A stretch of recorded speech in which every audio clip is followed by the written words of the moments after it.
तो sample paper number 5 में सबसे पहले जो सेक्शन ए है उसमें हम पढ़ने वाले एमसीक्यू को। तो एमसीक्यू में जो क्वेश्चन नंबर 1 है, the self inductance L of solenoid of length L and area of cross section A with a fixed number of turns N increases.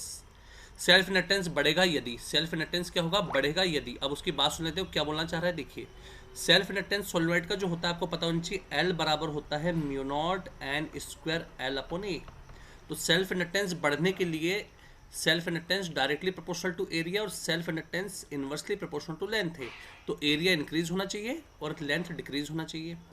तो देखिए, एरिया इंक्रीज और लेंथ डिक्रीज कहाँ दिख रहा है आपको, ये आपको दिख रहा है, देखिए area increase and length decrease, ये हमें दिख रहा है ऑप्शन नंबर बी में, लेंथ डिक्रीज और एरिया इंक्रीज, है ना।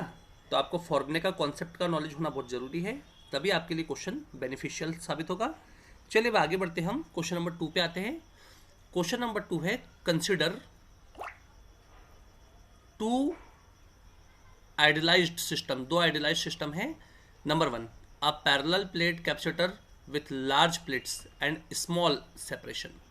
दो मतलब सिस्टम में मान के चलिए जिसमें पैरेलल प्लेट कैपेसिटर की जो एरिया है वो लार्ज है,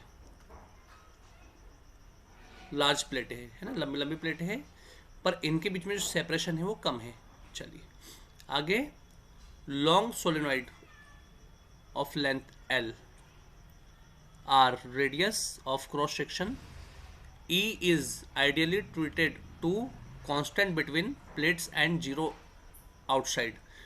और नंबर 2 में क्या बोल रहे हैं वो, magnetic field is constant inside the solenoid and zero outside. मतलब एक सोलेनॉइड भी है, उस सोलेनॉइड की लेंथ L है, ये सोलेनॉइड की लेंथ उसने खुद ने बोला L है, इसका रेजिस्टेंस R है, ठीक है, इसका सॉरी रेजिस्टेंस नहीं, रेडियस है ये, R इसकी रेडियस है, एक एक टन की रेडियस होगी, ठीक है, R है ये R लिख देते हैं हम इसको।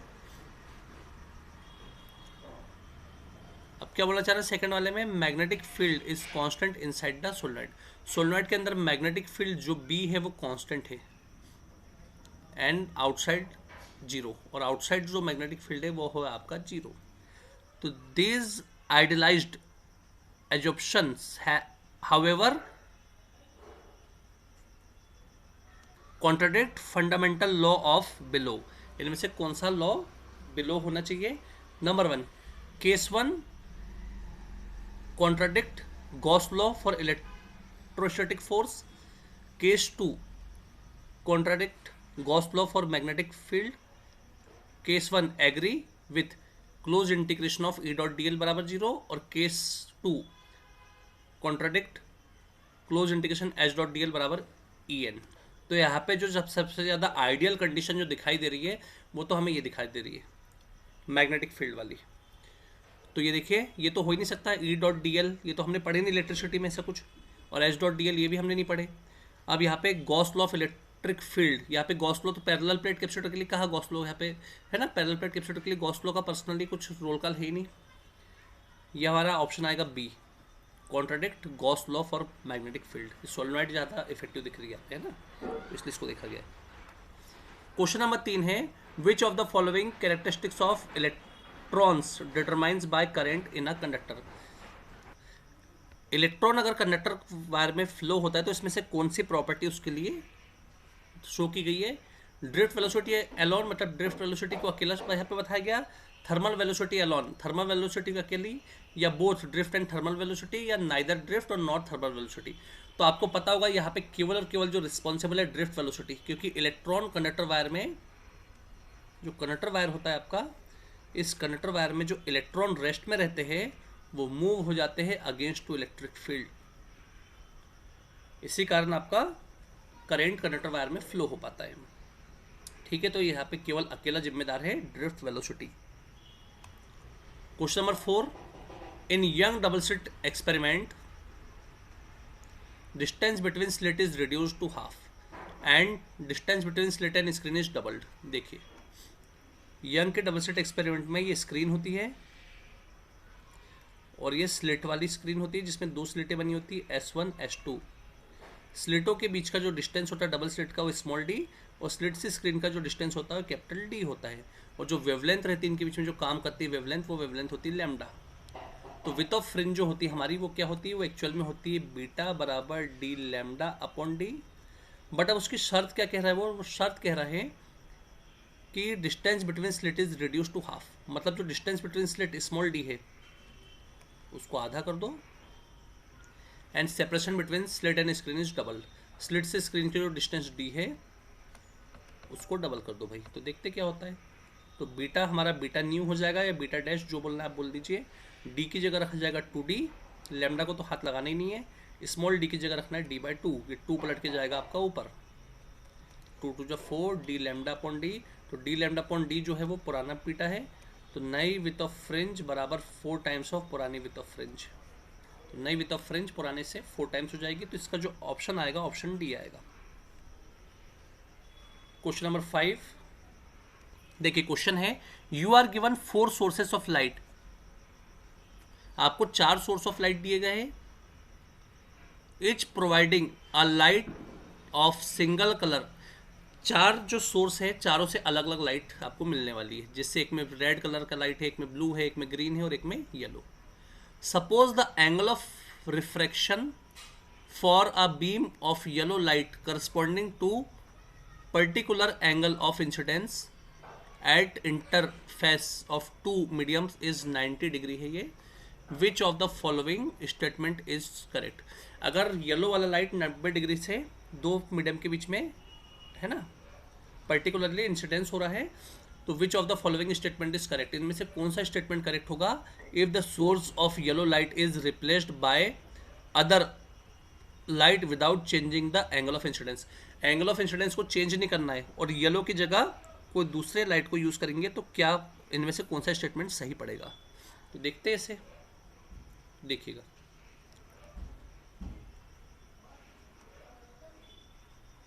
इसके लिए अब हमें देखना होगा, ठीक है ना, 4 अलग अलग सोर्स है, रेड ब्लू ग्रीन येलो, और 2 सरफेसों के बीच में 90 डिग्री से है ना इंटरफेरेंस है, इसके बीच में अगर लाइट की रे को डाला जाता है रिफ्लेक्ट होने के लिए, तो अगर येलो की जगह कोई और कलर बदल देंगे तो कौन सा स्टेटमेंट सही है हमको देखना होगा। तो पहला स्टेटमेंट है the beam of red light would undergoes total internal reflection, जो लाल वाला है वही टोटल इंटरनल रिफ्लेक्शन कर पाएगा, वो जो लाल वाला है वही क्या कर पाएगा, टोटल इंटरनल रिफ्लेक्शन कर पाएगा। बी वाला जो है the beam of red light would bend toward normal line while it get refracted, second case। C है the beam of blue light would undergoes total internal reflection. आपको पता होना चाहिए mu V greater than mu R होता है, और other colour भी सबसे बड़ा म्यू जो होता है रिफ्लेक्टिवनेस किसका होता है, वॉलेट का, इसलिए वही बस जिम्मेदार है। और है ना वॉलेट ही जो है, वॉलेट की जगह यहाँ पे अब हमें ब्लू वर्ड यूज आ गया। तो the beam of blue light would undergoes total internal reflection, total internal reflection करने के लिए जो जिम्मेदार होगा वो होगा ब्लू लाइट, ठीक है, क्योंकि उसका रिफ्रैक्टिव इंडेक्स ज़्यादा है, और जिसका रिफ्रैक्टिव इंडेक्स ज़्यादा है उसका क्रिटिकल एंगल कम होगा, इसलिए ब्लू लाइट आसानी से अंडरगोज हो जाएगा। अगला क्वेश्चन है suppose a close square loop of area, एक क्लोज स्क्वायर लूप है, उसका एरिया आपको दिया गया है, ये एरिया वेक्टर जो है इसका वो है 5i - 6j is placed in electric field of, उसको एक इलेक्ट्रिक फील्ड में रखा गया जो 2i - 4j का है। देन फ्लक्स कितना होगा, तो फाई बराबर आप जानते हैं ई इंटू ए भी होता है, ई इंटू एस भी होता है, तो फाई बराबर ई की वैल्यू होगी 5i - 6j, और इंटू ए की जो वैल्यू होगी आपकी वो होगी 2i - 4j। तो आपको डायरेक्ट कुछ नहीं करना है, डायरेक्ट सॉल्व करना है, i dot I 5 2 10, i dot I हो जाएगा, माइनस माइनस प्लस हो जाएगा, 6 इंटू 4 नंबर का नंबर में, j इंटू जे, बाकी सब i इंटू जे और j इंटू आई वो सब जीरो हो जाते हैं, आपको पता है ये चीज़।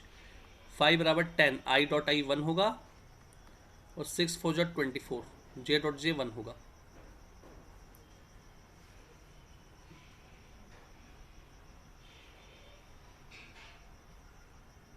तो आगे अगर हम बढ़े तो 24 से कम 24 बन जाए 24, और 10 34 आ जाएगा, तो 5 बराबर हो जाएगा 34, 34 वाला ऑप्शन हमारा सही है, वोल्ट मीटर। अब आप बोलेंगे फ्लक्स का इतना वोल्ट मीटर कैसे आ रहा, तो देखिए ना, फाई बराबर क्या होता है, ई इंटू एस होता है, ई बराबर क्या होता है, वी बाई एल होता है इंटू एस, तो वोल्ट अपॉन मीटर और सरफेस एरिया का मीटर स्क्वायर होगा, तो वोल्ट इंटू मीटर आ जाएगा इसका। ओके, तो इसका ऑप्शन बी आएगा। क्वेश्चन नंबर 7 अगर हम देखें तो क्वेश्चन नंबर 7 देखिए, ये एनसीईआरटी की बुक का भी है। The electric flux through the surface, the electric flux through the surface क्या होगा, देखिए पहला, in figure 4 is largest, in figure 3 is least, figure 2 is same as figure 3 but smaller than figure 4, और the is the same of all the figure, सभी में same होगा। तो इसका जवाब कोई गेस कर सकता है, इसका जवाब जो होगा वो ऑप्शन होगा डी, सभी में सेम होगा, क्योंकि सभी इनक्लोज बॉडी, और इनक्लोज बॉडी के लिए आपका जो पता होना चाहिए फ्लक्स होता है वो होता है 1/एप्सिलॉन टाइम ऑफ क्यू, और अंदर यहाँ पे भी प्लस क्यू, यहाँ पर भी प्लस क्यू, यहाँ पर भी प्लस क्यू और यहाँ पर भी प्लस क्यू, सभी के सभी इत्तेफाक से इनक्लोज बॉडी है, इसलिए 5 बराबर 1/एप्सिलॉन टाइम ऑफ क्यू आएगा इसका जवाब। Question number 8, an electromagnetic wave radiates outward a dipole antenna of with intensity E naught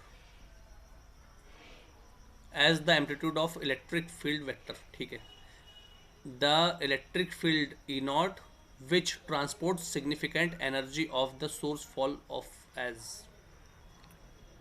एक इलेक्ट्रोमैग्नेटिक वेव है, रेडिएट्स हो रही है आउटवर्ड द डायपोल एंटेना, एक इलेक्ट्रोमैग्नेटिक वेव डायपोल एंटेना से रेडिएट्स हो रही है, बिल्कुल रेडिएट्स हो रही है, उसका एम्पलीट्यूड ई नॉट है। ये देखिए इलेक्ट्रोमैग्नेटिक वेव जब जा रही है तो ऊपर का इलेक्ट्रिक फील्ड और नीचे का आपको पता है मैग्नेटिक फील्ड होता है, तो इलेक्ट्रिक फील्ड जो है वो कितना है, ई नॉट से जा रही है, और मैग्नेटिक फील्ड जो होगा आपका वो कैसे जाएगा, उसके जो पीक वैल्यू होगी वो बी नॉट होगी, उससे जा रही है, ठीक है। The electric field E not which transport significant energy, significant energy के रूप में क्या होगी इसकी, तो इसकी सिग्निफिकेंट एनर्जी सिर्फ इन्वर्स स्क्वायर लॉ के बराबर होगी, है ना, तो ई इन्वर्सली प्रोपोर्शनल टू आर हो जाएगा, तो इसका ऑप्शन आएगा बी। ये एक्चुअल में कम्युनिकेशन सिस्टम चैप्टर का था एक ये, पर थोड़ा सा आ गया है यहाँ पे, तो इसलिए हमें इसे देखना होगा, है ना। तो इलेक्ट्रिक एनर्जी जो है एंटेने का इलेक्ट्रिक फील्ड, वो इलेक्ट्रिक एनर्जी के सिग्निफिकेंस के रूप में इन्वर्स स्क्वायर लॉ को ओबे करेगा, इन्वर्स स्क्वायर नहीं, इन्वर्स लॉ को ओबे करेगा। Question number 9, a circular loop of magnetic moment M, एक सर्कुलर लूप है उसका मैग्नेटिक मोमेंट एम है, is in arbitrary orientation in external magnetic field B, the work done to rotate the loop by 30 degree about axis perpendicular to plane is, क्या होगा देखिए, तो इसका जो फॉर्मूला आप जानते हैं, इसका फॉर्मूला होता है u equals to M B cos theta,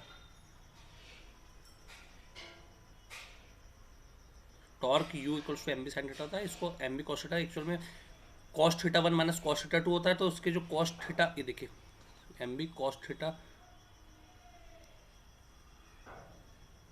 2 minus cos theta 1 ये हो जाएगा, तो u बराबर आपका हो जाएगा एम बी कॉस थीटा 2 की जगह रखना पड़ेगा 30 और इनिशियली रखना पड़ेगा थीटा, है ना, 90 रखना पड़ेगा, सॉरी 90 से 30 तक उसको ला जाएगा, तो कॉस 90 आपका ऑलरेडी जीरो जाएगा, तो u equals to M B, कई बुकों में आप देखना एम बी कॉस थीटा लिखा हुआ है, तो u इक्वल्स टू हो जाएगा एम बी, अब कॉस क्या 30, कॉस 30 मतलब साइन 60, तो u इक्वल्स हो जाएगा एम बी √3/2, तो ये आएगा आपका ऑप्शन √3/2 एम बी। 10 जो क्वेश्चन है हमारा, the radius of curvature of curved surface of plano convex lens is 20, है ना, curvature plano convex surface is 20, ठीक है, एक प्लेनो कॉन्वेक्स लेंस है, इसके लिए रेडियस ऑफ कर्वेचर की जो वैल्यू मिली वो हमें क्या मिली, 20 सेंटीमीटर मिली, and refractive index of lens is 1.5, refractive index जो है 1.5 पाया गया।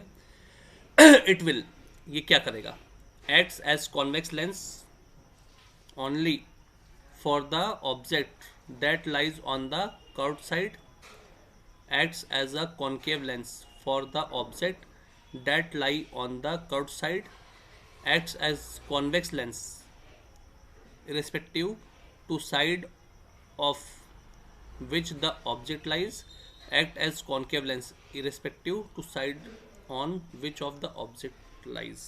तो इसमें तो आपको पहले समझ लेना चाहिए कि एक टुकड़ा इसका अगर प्लेनो कॉन्वेक्स है तो दूसरा वाला टुकड़ा भी इसका प्लेनो कॉन्वेक्स ही होगा।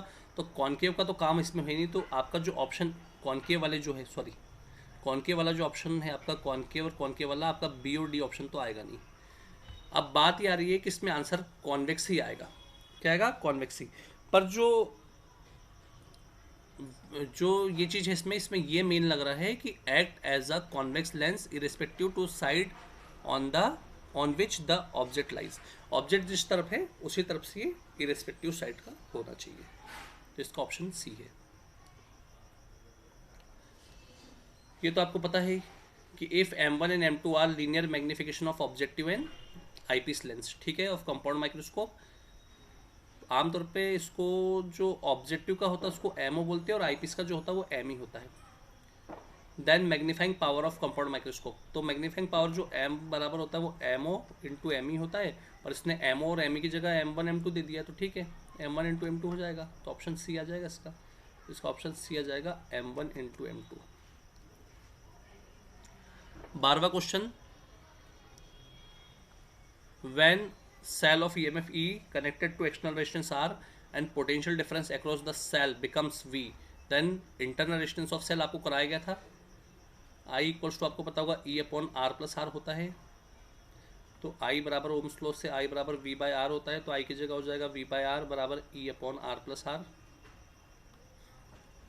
तो ये आप इसको देखने की कोशिश करेंगे तो क्या हो जाएगा, देखिए E का R में इंटू होगा तो ER होगा, और V का इंटू हो जाएगा R प्लस R में, तो ई आर की अपन में वी आ जाएगा, और यहाँ पे हो जाएगा आर प्लस आर, तो स्मॉल आर यहीं पे पड़ा रहेगा, कैपिटल आर प्लस से माइनस में आ जाएगा, स्मॉल आर यहीं पड़ा रहेगा।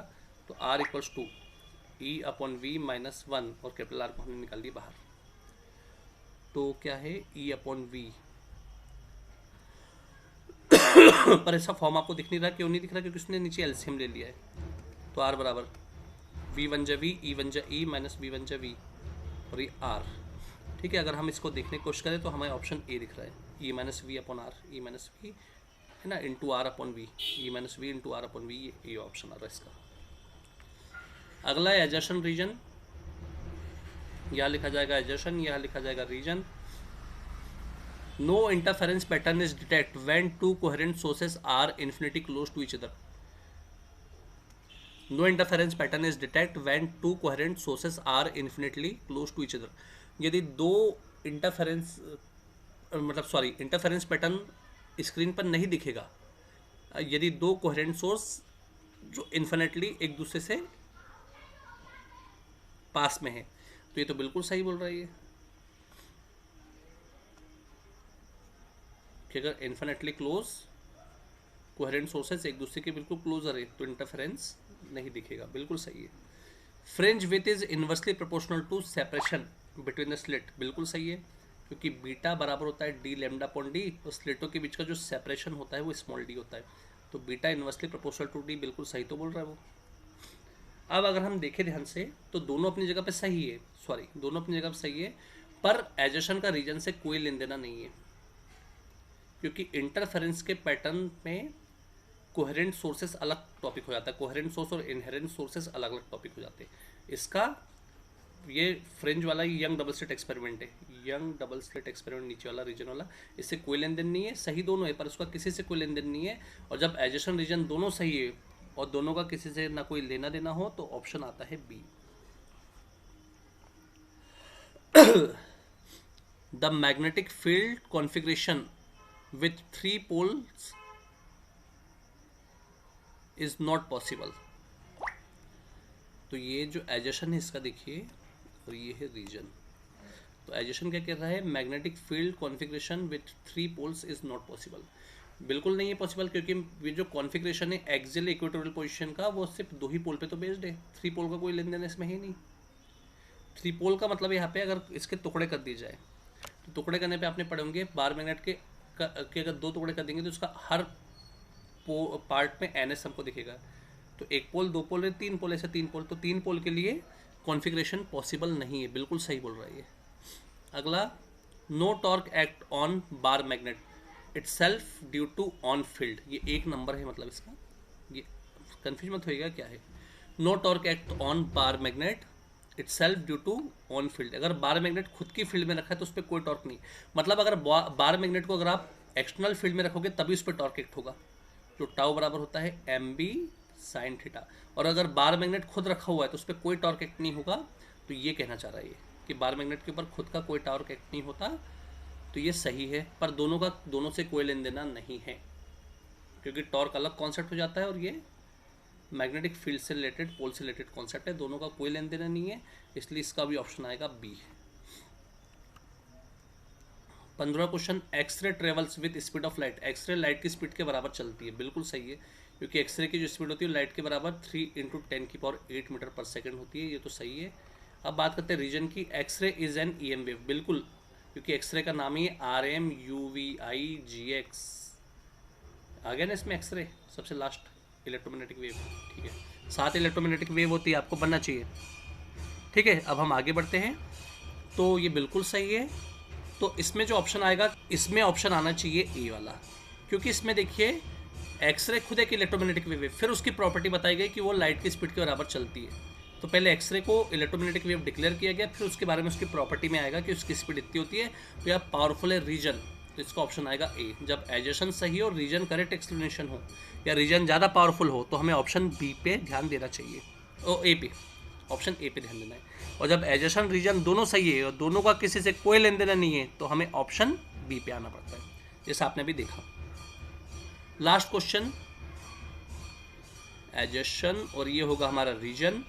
एजेशन क्या है? An electron and a proton moving with same velocity इंटर्स in magnetic field. Magnetic field में इंटर करते हुए इलेक्ट्रॉन और प्रोटॉन सेम वेलोसिटी के साथ आ रहा है, इलेक्ट्रॉन भी सेम वेलोसिटी और प्रोटॉन भी आपकी सेम वेलोसिटी के साथ आ रहा है। The force experience by proton is more then force experience by electron. तो आप जानते हैं फोर्स F बराबर होता है QVB, वेलोसिटी सेम है, मैग्नेटिक फील्ड भी सेम है। अब बात क्या है कि आ रही, फोर्स प्रोपोर्शनल टू चार्ज, और चार्ज बड़ा होता है प्रोटॉन का, charge of proton greater than charge of electron. तो आप बताइए, force directly proportional to charge है, जब चार्ज ही प्रोटॉन का बड़ा है इलेक्ट्रॉन से, तो फोर्स कैसे सेम हो सकता है ना? तो सेम फोर्स तो लगेगा नहीं, तो एजेशन तो गलत लग रहा है। और reason, mass of proton is more than mass of electron, ये तो सही है। एजेशन गलत और रीजन सही, तो ये ऑप्शन डी आएगा। अगर एजेशन सही रीजन गलत तो ऑप्शन सी, और एजेशन ही गलत और रीजन सही तो ऑप्शन डी आएगा इसका। नेक्स्ट हम आ रहे हैं हमारे क्वेश्चन नंबर 17 पे। क्वेश्चन नंबर 16 हो गया हमारा खत्म। अब क्वेश्चन नंबर 17 पे अगर हम आए तो आप देख पा रहे होंगे यहाँ पे गाइगर मार्टसन का एक्सपेरिमेंट, मतलब रदरफोर्ड का एटॉमिक मॉडल है। तो आपको मैंने बताया था कि रदरफोर्ड का जब एटॉमिक मॉडल होता है तो गोल्ड फॉइल जो रहती है, कुछ अल्फा पार्टिकल क्या हो गए, गोल्ड फॉइल को पार करके निकल गए, कुछ अपने पास से डिविएट हो गए, कुछ अपने पास से क्या हो गए भाई, डिविएट हो गए, और कुछ जहाँ से गए उनको वहीं पे वापस आना पड़ा, ठीक है। तो ये बात अपनी हुई थी।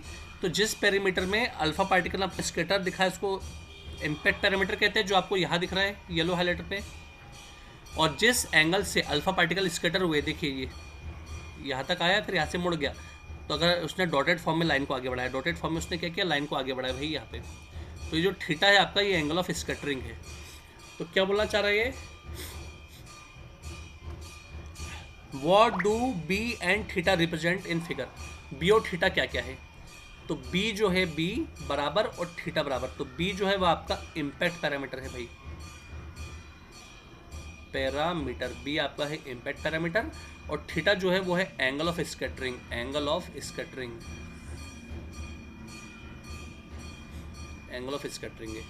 और बी वाला जो ऑप्शन है वो क्या है, देखो, what will be the value of B, impact parameter की वैल्यू क्या होगी यदि थीटा 0 हो, थीटा 180 हो। तो इम्पैक्ट पैरामीटर जो होता है बी, वो इन्वर्सली प्रोपोर्शनल टू होता है थीटा। तो अगर थीटा आपका 0 होगा, पहला थीटा अगर आपका 0 होगा तो इम्पैक्ट पैरामीटर जो होगा, इम्पैक्ट पैरामीटर वो क्या होगा, 0, थीटा की जगह 0 रखूँगा तो ये इन्फिनिटी हो जाएगा, क्या हो जाएगा, इन्फिनिटी। और अगर थीटा को मैं रख दूँ 180, तो इम्पैक्ट पैरामीटर जो जाएगा 180 का वो हो जाएगा आपका 0, पलटेगा वो आपका, और जो इम्पैक्ट पैरामीटर हो जाएगा वो आपका हो जाएगा 0, ठीक है। थीटा कम तो इन्फिनिटी और थीटा ज़्यादा तो ये 0 हो जाएगा। चलिए नेक्स्ट क्वेश्चन पे हम आगे बढ़ते हैं। हमारा क्वेश्चन नंबर जो 18 है वो ये है, आ कॉनकेव, ध्यान से पढ़िएगा, आ कॉनकेव और कॉन्वेक्स मिरर, या तो कॉनकेव या तो कॉन्वेक्स मिरर को, is held under water, what will B it's focal length change, मतलब इसकी फोकल लेंथ क्या होगी या इसकी फोकल लेंथ कैसे चेंज होगी। तो लेंस को जब डुबाते तब फोकल लेंथ चेंज होती है भैया, मिरर को जब डुबाया जाता है तो कभी भी फोकल लेंथ चेंज नहीं होती। मिरर है ये, मिरर, मिरर वर्ड है, इसलिए फोकल लेंथ नो चेंज होगी मिरर को। या तो कॉनकेव मिरर या कॉन्वेक्स मिरर को जब वाटर के अंदर डुबाया गया तो नई फोकल लेंथ क्या होगी, तो नो चेंज आएगा, सिर्फ लेंस में चेंज होती है, और चेंज होकर क्या हो जाती है, इंक्रीज हो जाती है। तो इसका आंसर आ जाएगा नो चेंज, क्योंकि लेंस में रिफ्रैक्टिव इंडेक्स है, मिरर में कहाँ रिफ्रैक्टिव इंडेक्स होता है, क्योंकि इसमें म्यू डज नॉट ऑक्योर, ये इस पर डिपेंड नहीं करता। अब बी वाला देखो, what will happen if the case of concave और कॉन्वेक्स लेंस। हाँ, यदि मिरर की जगह कॉनकेव या कॉन्वेक्स लेंस लगा देंगे तो क्या फर्क पड़ेगा, तो फर्क ये पड़ेगा कि इंक्रीज हो जाएगा, क्योंकि focal length depends on medium, इसलिए वो इंक्रीज होगा। किसी किसी बुक में लिखा है सीधे कि लेंस को पानी में डुबाने पे उसकी फोकल लेंथ 4 टाइम्स हो जाती है, गलत है ये, वो 4 टाइम्स हो या कितनी भी हो उसको इंक्रीज लिखना पड़ेगा। ठीक है, अपने से डबल रिफ्रैक्टिव इंडेक्स में डुबाए तब आता है इसका आंसर, 4 टाइम्स ना 2 टाइम्स ना हाफ। जब उसने बोला कि लिक्विड में या वाटर में डुबाए तो फोकल लेंथ का आपका जवाब इंक्रीज आना चाहिए, कि लेंस को जब डुबा रहे तो उसकी फोकल लेंथ क्या हो रही, इंक्रीज हो रही। आपको 4 टाइम्स 2 टाइम्स ऐसा कुछ लिखना नहीं है, जब तक कि ऐसा ना आ जाए कि लेंस को अपने से हाफ रिफ्रैक्टिव इंडेक्स में डाला गया या डबल रिफ्रैक्टिव इंडेक्स में डाला गया। चलिए नेक्स्ट क्वेश्चन की तरफ आगे बढ़ा जाए। ये और है इसका 18 का और, draw the graph showing intensity distribution of fringes with phase angle due to diffraction of single slit. आपको करवाया गया था ये, सिंगल स्लिट का जो डिफ्रैक्शन होता है थीटा बराबर होता है एन लैम्डा अपॉन ए, और सामने लग जाता है प्लस माइनस। तो एन बराबर आप जानते हैं आपका क्या चलता है, प्लस माइनस 1, यहाँ पे प्लस माइनस नहीं भी लगा चलता है, plus minus 2 plus minus 3 plus minus 4, ऐसा डैश डैश चलते रहता है। तो इसका जो ग्राफ है आपको बना के दिया गया था, इसका ग्राफ आपको पता होना चाहिए, बहुत इजी ग्राफ है इसका। देखिए इसका ग्राफ ऐसे बनता है, कोर्स के समय भी बात हुई थी आपसे, ये होता है 0। अगर मैं n की जगह 1 रखूँगा, n की जगह 1 रखूँगा तो थीटा बराबर हो जाएगा लैम्डा अपॉन ए प्लस में, और n की जगह अगर मैं -1 रखूँगा तो थीटा बराबर हो जाएगा माइनस लैम्डा अपॉन ए। n की जगह 2 रखूँगा तो थीटा बराबर हो जाएगा 2 लैम्डा अपॉन ए, और n की जगह -2 रखूँगा तो थीटा बराबर क्या होगा, -2 लैम्डा अपॉन ए। ये होगा, आपको बनना चाहिए। तो इसी टाइप से अब हमें क्या करना है, यहाँ पे आप देख पा रहे होंगे, यही काम करना है हमें। देखिए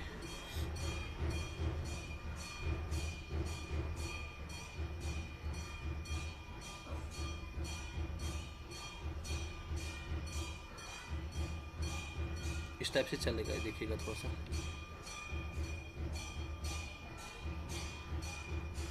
से नीचे नीचे आता जाएगा, ये हो जाएगा माइनस लैम्डा अपॉन ए, ये -2 लैम्डा अपॉन ए, ये पॉइंट आते जा रहा है, देखिए ये -3 लैम्डा अपॉन ए, और ऐसे आगे बढ़ेगा। और यहाँ पे देखिए प्लस लैम्डा अपॉन ए, आपको कराया गया था चीज़, +2 लैम्डा अपॉन ए, और ये +3 लैम्डा अपॉन ए, इस टाइप का ग्राफ बनेगा आपका। अगला क्वेश्चन है 19वां, why a pure semiconductor behave like an insulator at 0 degree kelvin. 0 degree kelvin पर एक प्योर सेमीकंडक्टर इंसुलेटर के जैसे बिहेवियर क्यों करता है। तो स्टूडेंट्स, पहले क्वेश्चन का जो आंसर है कि 0 डिग्री केल्विन पर प्योर सेमीकंडक्टर इंसुलेटर के जैसे बिहेवियर क्यों करते, तो इसका जो जवाब ये है कि एट 0 डिग्री केल्विन, 0 डिग्री का जो केल्विन होता है, एक आंसर है, एट 0 डिग्री केल्विन जो होती है, जो काइनेटिक एनर्जी होती है वो kinetic energy, because kinetic energy depends on temperature. क्योंकि क्यों कैसे करती है डिपेंड, आपने 11th क्लास में पढ़े थे कि काइनेटिक एनर्जी ई के जो रहती है वो 3/2 ऑफ RT। तो kinetic energy directly proportional to क्या होती है, टेम्परेचर होती है ना। तो अगर टेम्परेचर ही 0 है, टेम्परेचर 0 डिग्री है, if temperature is 0 degree Kelvin, then kinetic energy of gas जो होगा वो ऑलरेडी क्या हो जाएगी, काइनेटिक एनर्जी ऑफ गैस बोल रहा है, इलेक्ट्रॉन जो होगी वो 0 हो जाएगी। काइनेटिक एनर्जी ऑफ इलेक्ट्रॉन भी क्या हो जाएगी, 0 हो जाएगी। और जब काइनेटिक एनर्जी 0 है तो इलेक्ट्रॉन का मोशन ही नहीं होगा, तो क्या होगा, no motion of electron, no motion of electron electron काय में रहते हैं? वैलेंस बैंड में। काय में रहते हैं? Valence band. Valence band to conduction band. और ये अपना बिहेवियर कैसे दिखाएगा? जब इलेक्ट्रॉन का मोशन ही ना हो वैलेंस से कंडक्शन बैंड में, तो ये अपना बिहेवियर दिखाएगा just like a insulator, an insulator. Then it will behaviour just like an insulator. आई बस में सीधे सीधे गणित यही है कि kinetic energy directly proportional to temperature होती है। अगर काइनेटिक एनर्जी जीरो हो जाएगी, टेम्परेचर जीरो होगा तो काइनेटिक एनर्जी भी जीरो हो जाएगी, और काइनेटिक एनर्जी का जीरो होगी तो इलेक्ट्रॉन का के लिए वैलेंस बैंड से कंडक्शन बैंड में जाएगा। काइनेटिक एनर्जी जीरो होगी तो इलेक्ट्रॉन वैलेंस बैंड से कंडक्शन बैंड में जा ही नहीं सकता। और जब इलेक्ट्रॉन वैलेंस से कंडक्शन बैंड में जाएगा नहीं तो डिफ्यूजन करंट बनेगा ही नहीं। तो वो अपन बोल सकते हैं कि जो सेमीकंडक्टर है वो जब करंट बनाने पे आ रहा तो वो सिर्फ एक प्रकार से इंसुलेटर ही है। ये हमें जवाब देना होगा। बी वाला जो क्वेश्चन है हमारा वो इस प्रकार है, why is the energy gap much more is silicon than germanium. Silicon में एनर्जी गैप जर्मेनियम से बड़ा क्यों होता है? सिलिकॉन में एनर्जी गैप जर्मेनियम से बड़ा क्यों? इसका सीधा सीधा जवाब है कि सिलिकॉन में जो इलेक्ट्रॉन रहता है, जो सिलिकॉन जो होता है उसमें जो इलेक्ट्रॉन रहता है वो टाइटली बाइंड रहता है, tightly bind bye parents nucleus. Parent nucleus से टाइटली बाइंडेड रहता है, जबकि जर्मेनियम में ऐसा नहीं होता। इसलिए एनर्जी गैप सिलिकॉन का ज़्यादा होता है इन कंपेरिजन टू जर्मेनियम।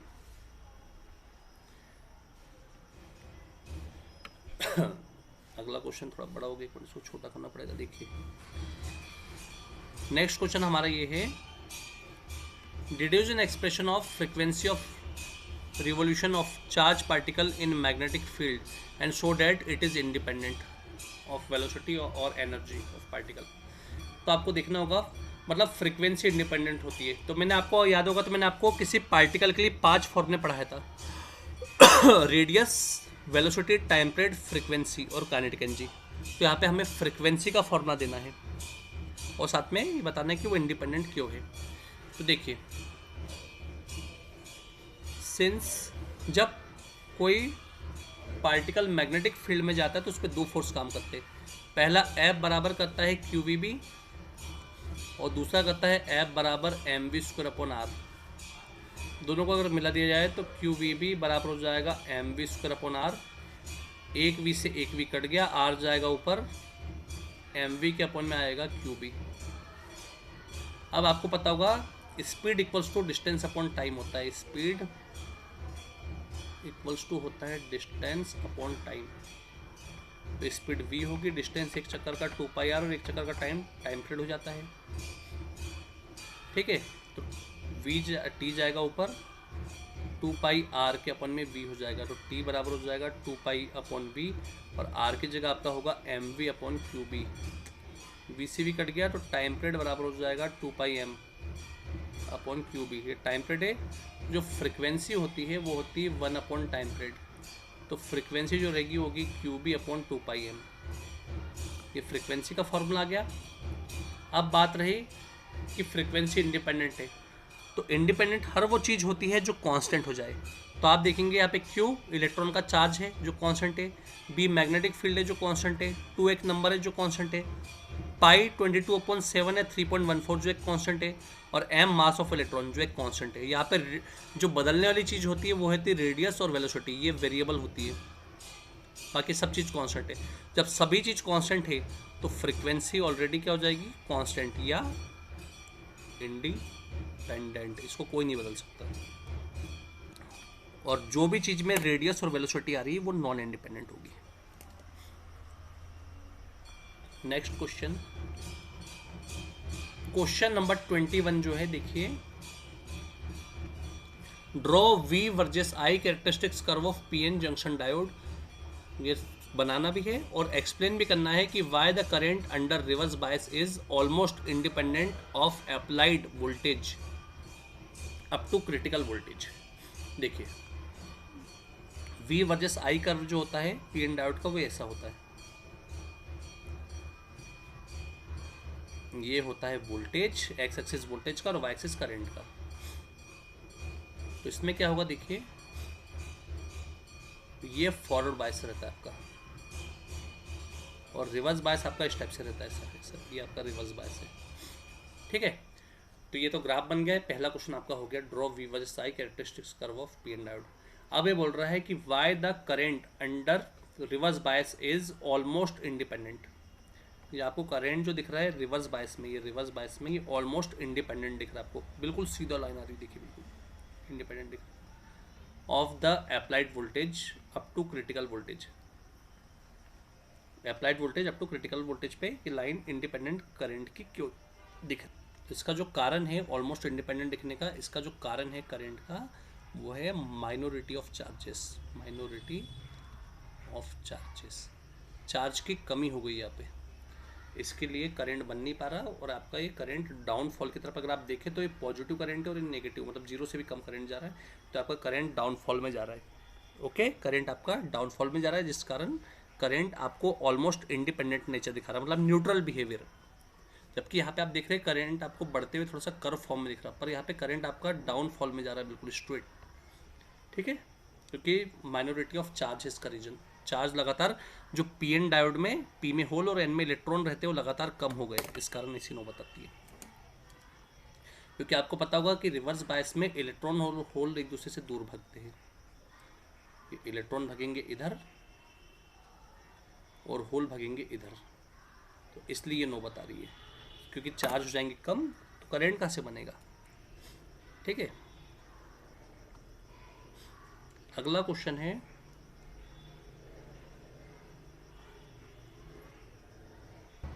देखिए हमारा अगला क्वेश्चन है, a capacitor made of two parallel plates.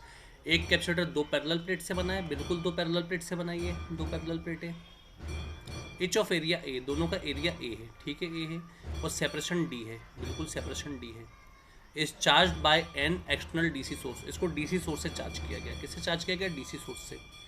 Show that during charging displacement current inside the capacitor is same as current charging the capacitor. तो आपको पता होना चाहिए जब कैपेसिटर को डीसी सोर्स से चार्ज किया गया तो उसमें जो करंट था, देखिए जब भी कैपेसिटर को हम चार्ज करते हैं, कैपेसिटर की दोनों प्लेटों को जब भी हम चार्ज करते हैं तो यहाँ पे दो करंटों का बहुत बड़ा रोल कॉल रहता है। एक चार्ज होते समय का जो करंट रहता है वो रहता है कंडक्शन करंट, और वो करंट जो प्लेटों के बीच में मतलब एनर्जी के रूप के साथ बढ़ रहा है या कम हो रहा है उसको कहते हैं डिस्प्लेसमेंट करंट। क्या कहते हैं उसको, डिस्प्लेसमेंट करंट कहते हैं। तो आपको पता होना चाहिए जब कैपेसिटर की प्लेटें चार्ज हो रही थी तो उस समय का जो कंडक्शन करंट होता है वो आपको पता होना चाहिए। आप जानते हैं आई बराबर क्यू अपॉन टी होता है, क्यू अपॉन क्या होता है, टी, तो हम डी की बैलेंसिंग कर देते हैं, तो आई सी बराबर हो जाएगा कंडक्शन करंट जो जाएगा आई सी बराबर D Q upon D T होता है। और जब प्लेटों के बीच में करंट जब आता है तो उस समय जो डिस्प्लेसमेंट करंट होता है अकॉर्डिंग टू मैक्सवेल, अगर आप ध्यान देंगे according to Maxwell, Maxwell displacement current जो होता है वो होता है I D equals to displacement current equals to epsilon times of changing rate of electric flux, changing rate of electric flux. अब आप जानते होंगे कि जो फ्लक्स होता है वो होता है 1 upon epsilon not time of Q, या Q1 या Q upon epsilon not. Phi की वैल्यू को, जो इलेक्ट्रिक फ्लक्स है उसकी वैल्यू को उठा के इक्वेशन 1 में फाई की जगह रखा जाए तो फ्रॉम इक्वेशन नंबर 1 जो डिस्प्लेसमेंट करंट है आई डी वो रहेगा चलेगा, एप्सिलॉन नॉट रहेगा चलेगा, डी अपॉन डी टी रहेगा चलेगा, फाई ई की जगह हो जाएगा क्यू अपॉन एप्सिलॉन नॉट, तो क्यू आ जाएगा आपका बाहर, एप्सिलॉन नॉट आ जाएगा बाहर, तो आई डी बराबर एप्सिलॉन नॉट के अपॉन में एप्सिलॉन नॉट बाहर आ जाएगा, ये हो जाएगा D Q upon D T, और D Q upon D T जो होता है कंडक्शन करंट होता है, तो डिस्प्लेसमेंट करंट बराबर एप्सिलॉन से एप्सिलॉन नॉट कट जाएगा, डिस्प्लेसमेंट करंट बराबर कंडक्शन करंट, ये आपका आ जाएगा। और यही शो करना चाह रहा है कि जो displacement current inside the capacitor है वो सेम एज है current charging the capacitor, capacitor को चार्ज करने वाले कंडक्शन करंट के बराबर, ये आपको वहाँ पे जवाब देना होगा। नेक्स्ट क्वेश्चन पे हम आते हैं। हमारा जो क्वेश्चन है वो है एन ए पार्टिकल, ए नहीं वो है अल्फा पार्टिकल, ये है अल्फा पार्टिकल, एक अल्फा पार्टिकल और एक proton are accelerated through same potential, दोनों का पोटेंशियल सेम है।